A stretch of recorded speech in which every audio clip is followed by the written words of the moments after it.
একজন প্রশ্ন করেছে একটা মেয়ের দুইটা স্বামী রাখা কি জায়েজ আছে? আমরা তো এখন দেখছি এটাই হচ্ছে এই বিষয়ে কিছু বলেন। নাউজুবিল্লাহ বলবেন না? আসলে এগুলো ঘটছে। একটা মেয়ের দুইটা স্বামী কি 4টা 7টা পর্যন্ত স্বামী। কি অবস্থা, সমাজটা কোথায় গিয়েছে। আমি কয়দিন আগে পত্রিকায় পড়লাম, 2 স্বামী ঠিকভাবে সে সার্ভিস দিয়ে আসছিল, হঠাৎ করে বেকায়দায় ব্রেক ফেল। মাঝে মাঝে হয় না, সত্য কোনোদিন চাপা থাকে, কথা কয় না, সত্য কোনোদিন চাপা থাকে। একজন নারী 2 জন স্বামী যদি রাখে, এর মতো চাহে, এর মতো কুলাঙ্গার, এর মতো নিকৃষ্ট পাপী আর এই জামানায় হতে পারে? সুতরাং জায়েজ তো দূরের কথা, আমরা তো মাঝে মাঝে বলি জাহান্নামে জায়গা হবে না, ঠিক কি না?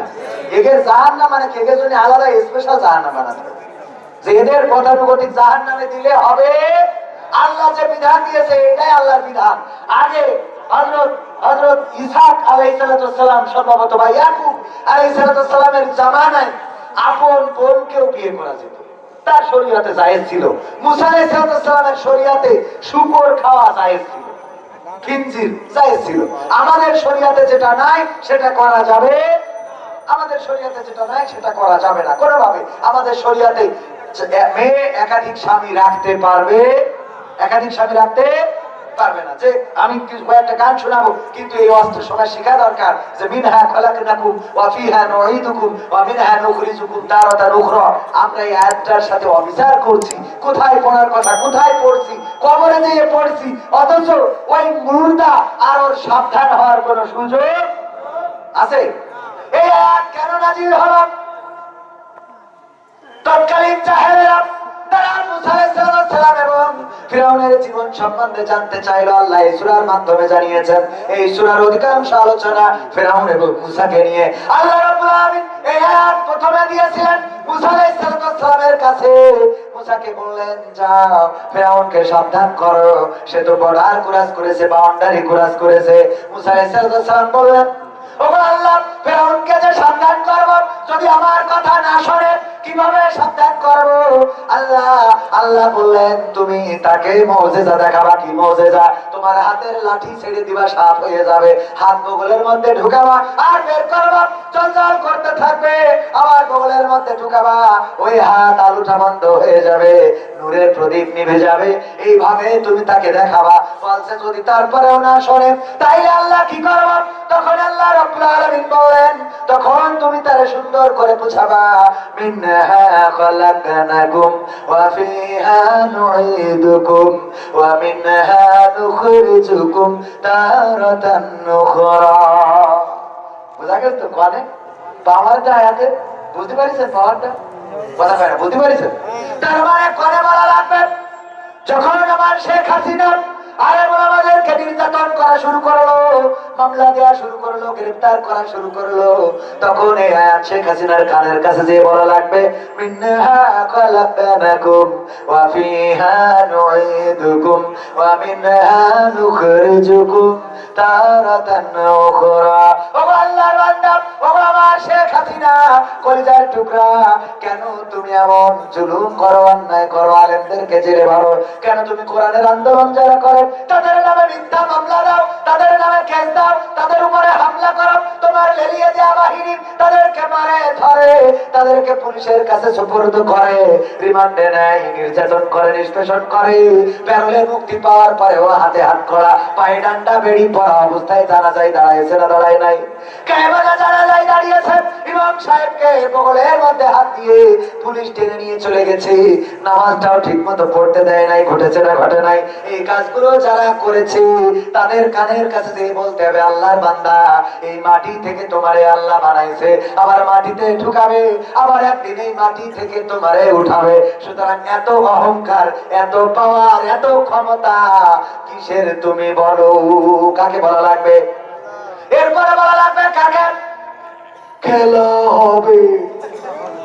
ওবায়দুল কাদেরকে বলা লাগবে কিসের খেলা হবে বলো? কিসের খেলা হবে? তোমার কিসের ক্ষমতা, কিসের পাওয়ার? এত নির্যাতন, এত নিষ্পেষণ, এত হামলা, এত মামলা, এত অহংকার, 16 বছর তো হয়েই গেল। তোমার এত পাওয়ার কিসের? আল্লাহ চাইলে 41 সাল জীবনে আসবে, কথা কয় না। 41টা দূরের কথা 31 আসবে না। আমি মাঝে মাঝে বলি কিসের ক্ষমতা দেখাও। আজকে যে হুমকি দিল তোর দোকানের শাটার আমি বন্ধ করে দেব, কালকে দেখবেন হঠাৎ আমার আড্ডাট করে দেবে। হয় না হয় না? আজকে বলছে তোর শাটার আমি বন্ধ করি ছেড়ে দেবো তো, এই বলি বাড়িতে হঠাৎ করে আড্ডাট পড়ি গেল, বেশি পড়িনি। চাচা কিন্তু আমার এক পাঁচ চলছে, এই হাঁটার না আছে না, তুমি না ওই শাটার বন্ধ করতে, আমি আর পারবো না ভাই, তুই আর বন্ধ করে দিচ্ছ। সত্যি বলছি না মিথ্যা বলছি? কিসের ক্ষমতা? সভাপতি সাহেব খারাপ লাগছে শুনে? ঠিক বলছি তো? এরপরে বলবেন কার? সভাপতির। কার? সভাপতি ধরেন অন্যায় করতেছে, জুলুম করতেছে, নিজের পর পিটায় বাড়ি পাঠাইতে এই করে না, এই সভাপতি তার কইল আছে না নাই? শত পরহেজগার না বাসে, তুই পরহেজগার, আমি তো এটা ভাঙি, কিন্তু তোর স্যান্ডেল ভাবির খাটের তলে কেন? কথা বলেননি? মানে ভাবির ঘরে গেছে ভাই থেকে বিদেশে, হঠাৎ লোকজন ধরিয়ে তাড়াতাড়ি বেড়া ফাঁক করেছে, ইয়েতে যায় নামাজ বিষয়ে সিজদায় পড়ে রয়েছে, তাই নিয়ে তুই বলছে ওর সিজদাতে বাজায়, আমি পরহেজগার মানুষ, সিজদাতে উঠেছি, স্টিলে নামাজ পড়তে উঠলাম। হ্যাঁ তো বলছে তুই পরহেজগারে তো আমরাও বিশ্বাস করছি, কারণ এত লম্বা সিজদা, কিন্তু তো স্যান্ডেল ভাবির খাটের তলে কেন? এইটা আমার তোর দিতে সে পাই দিতে টাইম পাই দিতে, বোঝা গেল তো? আছে না নাই? চেয়ারম্যান সাহেব বিচার করে নাই, কলা চোরের বিচার করে, কচু চোরের বিচার করে। কলা চোরকে বলতেছে জানিস নাকি, দেখ আমরা তো ক্ষমতায়, যদি হুজুররা ক্ষমতায় আসতো তাইলে তোর এই কলা চুরির অপরাধে কোরআন দিয়ে হাতের কবজি কেটে দিত। হঠাৎ করে দেখা যায় ওই চেয়ারম্যানের আবার পুলিশ এসে দেখে ওর গুদম ঘরে দিলারে সাইড ঢুকে বসে রয়েছে। আছে না নাই? কলা চুরির বিচার করে নিজের ঘরে গুদমে, নিজের গুদমে তিরানের চাল খাটের নিচেই ওই সয়াবিন তেল। আমার সেদিন দেখলাম মিডিয়ায় এক মহিলা বলতেছে কয় কোটি টাকা যেন পুলিশই ধরিয়েছে, বলছে বাবা আমি 10 টাকা 20 টাকা করে জমা করি, এই কোটি টাকা জমা করি। ওরে কুটা, ও 10-20 টাকা করে জমা করি, কোটি কোটি টাকার মালিক। কত বড় পীর সাহেব, আছে না না? ও আমার ভাইরা, এই জাতীয় দুর্নীতিবাজ যারা, আমরা তো এখনো শেষ করিনি, আরেকটু পরে শেষ করতে বসো না। আমি কি খারাপ কথা বলতেছি তোমাকে? নাকি গায়ে পড়লো? স্যান্ডেল ভাবের খাটের তলে থাকে না? এই যে গোটা উঠবে গায়ে লাগবে, গায়ে লাগলেই সে ওঠে, কথা বোঝেননি? হুজুর ওয়াজ করবেন মুসার কার? মুসার ওয়াজ করবেন মুসার, কারণ মুসার হুজুর ওয়াজ করেছে জুম্মার দিন মুসার জীবনী নিয়ে। সভাপতি নামাজ শেষে বলছে হুজুর শোনেন। বললাম কে আপনি করলেন কি? বলছে কেন? বলছে বললাম মুসার জীবনী নিয়ে আলোচনা করতে, আর আপনি কার জীবনী আলোচনা করলেন? কেন মুসার কথাই তো বললাম। কই আপনি ফিরাউন নিয়ে পড়েছিলেন? কই মুসার কথা বলতে গেলে তো ফিরাউন চলেই আসে। বলছে ফিরাউন আসে, আসুক, অসুবিধা নাই, কিন্তু যখন আপনি ফিরাউনের নাম বলছিলেন তখন আমার দিকে তাকাচ্ছিলেন, ঘটনা কি? মানে ওর দিকে তাকায় যায়, এটাই সমস্যা। কথা কি বোঝা গেছে? এই জন্য যে কটা উঠবে এখন শেষ করার আগে ওই কটা বসবেন যে ওর গায়ে পড়তেছে। কথা কি বোঝা গেছে? বাবির খাটের তলে স্যান্ডেল পাওয়া যায়, তারা হয়ে উঠবে। হ্যাঁ কথা বলছি ভালো কথা, একটা রাত মাত্র মাহফিল, উঠলি বলবেন ভাবির খাটের তলে স্যান্ডেল। আজকে একটা নতুন শিখাই দিলাম, কারণ কাল চোর বুদ্ধি করে চোর ধরো। আপনারা ওই গল্প জানেন, কাঁঠাল চুরি করেছে, চেয়ারম্যান সাহেব কোন বুদ্ধি খুঁজে পাচ্ছে না কি করে ধরবে। হঠাৎ করে বললো আরে বাবা কাঁঠাল চুরি করে, ও তো দেখাই যাচ্ছে মাথায় কাঁঠালটা লেগেই রয়েছে। চোর হঠাৎ করে এইসো এইসো এইসো খেলা হবে, কারণ চোরের মাথায় হাত যাবে না, যাবে না। আমরা ফিরাউনের কথা বললি অনেকের গায়ে লাগে, নমরুদের কথা, আবু জাহেলের কথা বললি, আমরা বলি মুখের কথা হীরা লাভ। আছে না না? কথা কই না? আছে না না? ও আমার ভাইরা, তাইলে এই ওয়াজ কোথায় করা লাগবে? যখন কোন চেয়ারম্যান অন্যায় করবে, বিধবা ভাতার কার্ড শালীর নামে দিয়েছে, জিজ্ঞেস করা হলো শালীরে দিলে কেন? বলছে শালীর দিলাম কারণ হলো আমার শালী বিধবা। কয় বিধবা হলো কি করে? বলছে যার স্বামী নেই সেই তো বিধবা হয়। কয় তোমার শালীর তো স্বামী নেই, মানলাম কি করে স্বামী নেই? বলছে এখনো বিয়ে হয়নি তাই স্বামী নেই। বিয়ে হয়নি তাই স্বামী নেই তাই বিধবা, তাই বিধবা তার কাটতেছে চেয়ারম্যান। ওর তখন সাথে সাথে বলতেই হবে মিনহা খলাকনাকুম ওয়া ফিহা নুঈদুকুম ওয়া মিনহা নুখরিজুকুম তারাতান উখরা। বুঝা গেছে তো কোনে পড়া লাগবে? এরপরে গ্রামের সুদখোর ধার চাইলে টাকা নেই টাকা নেই। ওই যে একটা নাটকে দেখিলাম যখন টাকা তুলতে আসে এসে বলে মকসেদ চাচা ভালো আছে? বাবা ভালো আছি। আইছিলাম মাহফিলের জন্য টাকা নিতে, গেছে গেছে গেছে গেছে গেছে। ও আর শুনতে পায় না, যে টাকা চাই সে আর শুনতি। এরকম আছে না নাই? এরকম আছে না নাই? সুদখোর দেখবেন ভালো কথা বললে শোনে না। যদি বলেন মসজিদের জন্য টাকা দেন, ইট দেন, রড দেন, বালু দেন, দেবে না। বলে অভাব যাচ্ছে না, বিপদে আছি। কিন্তু যদি বলেন অমুক জমি বন্ধক রাখবে, কয় বিঘে, টাকা আছে না নাই? উমরা করতে যাওয়ার কথা বলি, বাপু এই যে উমরা করো, হজ হজ করো। আমার উপরে হজ ফরজ হয়ে গেছে, বললেই হয়ে গেল হজ করো। তোমার এখন মত বুঝিনি, এখন আমি দোকানে যাই দেখো 20 টাকা দিই না। ও 20 টাকা দিই, এরকম আছে না নাই? ও সেইখানে পরে বলবেন যে আবুল মিয়া কত জমি বেচতে চাচ্ছে, 1 বিঘে নেবেন নাকি? কোন মাঠে তুমি লাগাও, কয় টাকা লাগে বন্ধ, দেখো কত দিনে যা বলবে তার উপরে 10,000 বেশি বলবা। এই আছে না নাই? ওই লোকটারে বলা লাগবে মিনহা খলাকনাকুম ওয়া ফিহা নুঈদুকুম ওয়া মিনহা নুখরিজুকুম তারাতান উখরা। আর বলবো এবার দেখেন লাইলাতুল ফেব্রুয়ারি আসছে, কোন না কোন মেয়ে বলবে আমার 3 পিস কিনে দিবা, তাহলে হইলে আমি কিন্তু তোমার সাথে কাটাকাটি করি মেম্বারের ছেলের সাথে যাব। আছে না নাই? আবার বলবে আমি তোমারে কত ভালো ও বাসি রে বন্ধু, তুমি ভালোবাসার কদর বোঝো না। এরকম আছে না নাই? মুখে বড় ভালোবাসি অন্তরেতে রাখো না, হ্যাঁ? মুখে বলো ভালোবাসি অন্তরেতে রাখো না, বন্ধু তুমি ভালোবাসার মতো বাসো না। এই জাতীয় গান যখন কোনো মেয়ে এসে বলবে বন্ধু বন্ধু তোমারে ভালোবাসি, আমার মমতাজ গেয়ে গেতো ওরে ও রিকশাওয়ালা তুই ধীরে ধীরে চালা, আমার মনের বলবো তোর সাথে কিছু জ্বালা। এরকম কি একটা গান গেছেন ভাই? গান তো মনে থাকে, ওদের গান আসলে এত মুখস্থ থাকার কথা না। ওরে ও রিকশাওয়ালা তুই ধীরে ধীরে চালা, তোর সাথে বলবো আমি মনের কত জ্বালা। রিকশাওয়ালা তখন বলবো ও মমতাজ মিনহা খলাকনাকুম ওয়া ফিহা নুঈদুকুম ওয়া মিনহা নুখরিজুকুম তারাতান উখরা। ও মমতাজ এই মাটিতে তোমার বানাইছে, মাটিতে ঢুকাবে আবার মাটিতে উঠাবে, সুতরাং আমারে তোমার জ্বালা বলে লাভ নেই। তোমার যা জ্বালা বলা দরকার আল্লাহর সাথে বলো, কারণ ওই আল্লাহর কাছে ফিরা লাগবে না, লাগবে না।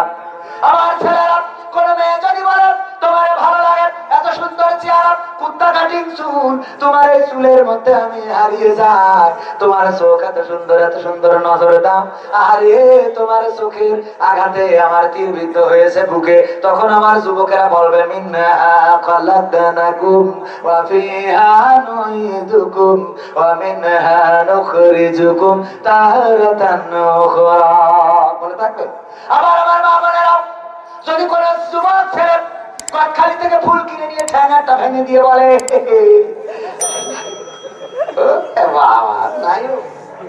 আবার ক্যামেরা রেডি করে রাখেন, টিকটক আর ওই মেয়ে পেয়ে মোবাইল বাজায়, আরে আল্লাহ খেলা হবে। আছে না? এই কথা যখন কোন ছেলে বলবে আমার বোনেরা বলবে মিনহা খলাকনাকুম ওয়া ফিহা নুঈদুকুম ওয়া মিনহা নুখরিজুকুম তারাতান উখরা। ও আল্লাহর বান্দা এই মাটিতে তোমার বানাইছে, মাটিতে ঢুকাবে, আবার একদিন এই মাটি থেকে তোমার জীবন্ত করে উঠাবে। সুতরাং দয়া করে আমারে ভালোবাসার প্রস্তাব দিও না, যদি পারো তোমার আব্বারে পাঠাও, আমার বাড়িতে প্রস্তাব পাঠাও, বিয়ে করা যায় আছে না নাই? পুরুষরা বিয়ে করবে কয়টা? ওরে চারটা কি ঝুলি বলল রে। আর যারা মাহফিলে এসে মাহফিলা পর্দার অন্তরালে আসে বাড়ি গেলে যদি আপনাদের অশান্তি বাদে আমি দায়ী না, আমি দায়ী, আমার দোষ না। চারটা আল্লাহ বলেছে 2, 3 অথবা 4, 2 দিয়ে শুরু করেছে, কিন্তু বলেছে যদি ইনসাফ করতে না পারো একজনে সন্তুষ্ট থাকো। সুবহানাল্লাহ। ইনসাফ করতে পারবেন আপনারা? নিশ্চিত পারবেন?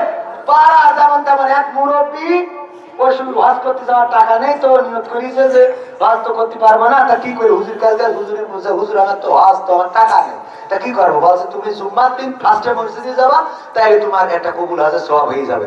ও পরে জুমায় গেছে যে শুক্রবারে, যেই দেখে আর এক মুরব্বী বসে, মিজাজ কেস খারাপ হয়ে আসলাম, আবার আর এক সপ্তাহ হায়াত পাবো কি পাবো না এর তো কোনো গ্যারান্টি আছে? চোখের পলকে তুমি হতে পারো লাশ, চিরতরে বন্ধ হবে তোমারই নিঃশ্বাস, হবে আলাম তোমারই নাম মসজিদের মাইকে, হবে আলাম তোমারই নাম মসজিদের মাইকে, বাড়িওয়ালা নাহি রে বাড়ি নাই রে দুনিয়াতে, বাড়িওয়ালা নাহি রে বাড়ি নাই রে দুনিয়াতে, বাড়িওয়ালা নাই রে বাড়ি নাই রে দুনিয়াতে, বাড়িওয়ালা নাই রে বাড়ি নাই রে দুনিয়াতে। শুনেছেন না শোনেন নাই? এই গানটা যিনি লিখেছেন গীতিকারের নাম জনাব আব্দুল কাদির হাওলাদার রাহিমাহুল্লাহ। আজ 4 দিন হয়ে গেল তিনি ইন্তেকাল করেছেন, কবর দেশের বাসিন্দা হয়ে গেছেন। যেই মানুষটা সাবধান করলো চোখেরই পলকে তুমি লাশ হয়ে যেতে পারো, তোমার নাম মসজিদে আলম হবে, তোমার জানাজা হবে, তোমার দাফন হবে, তোমার কাফন হবে, ওই গানটা সারা বাংলাদেশে এমন কোন মানুষ নাই যার কানে পৌঁছায় নাই, অথচ সেই মানুষটা লিখলো, সেই মানুষটা এই কথাগুলো বলে সাবধান করলো, সেই মানুষটাই মারা গেছে, কবর দেশের বাসিন্দা হয়ে গেছে। আল্লাহ তার কবরটারে জান্নাতের বাগান বানায়া দিন, বলেন আমিন। ও আমার ভাইরা, ওই মুরব্বী চিন্তা করলো আহারেন 1 সপ্তাহ বাঁচবো কি বাঁচবো না, আবার 1 সপ্তাহ অপেক্ষা করা লাগবে, পরের সপ্তাহ আবার অপেক্ষা করেছে, মসজিদে গেছে, সে দেখে আবারও সেই মুরব্বী বসা, রাগ হবে না? এরপরে চিন্তা করলো 1 কাজ 3 বার করে দেখবো তাতে যা হয় হবে। 3য় সপ্তাহে সে দেখে তাও ওই মুরব্বী বসা, ওর মিজাজের খারাপ হয়ে, এই মুরব্বী তোমার বাড়ি কোনো কাজ কাম নেই, শুক্রবার হলেই তোমার আগে এসে বসে থাকা লাগে তোমার, তাও আছে কেন? সবাই বলছে আমি গরিব মানুষ, হজে যেতে পারবো না, এই জন্য হুজুর কাছে ফতোয়া পাইছি যে জুম্মার দিন যদি শুক্রবারে আগে আসি তাহলে আল্লাহ একটা কবুল আছে সওয়াব আমলনামা দিয়ে দেবে। তো আমি কবে মারা যাই এই কারণে এই তার ছিড়ি না ভাই, গরিব মানুষেরা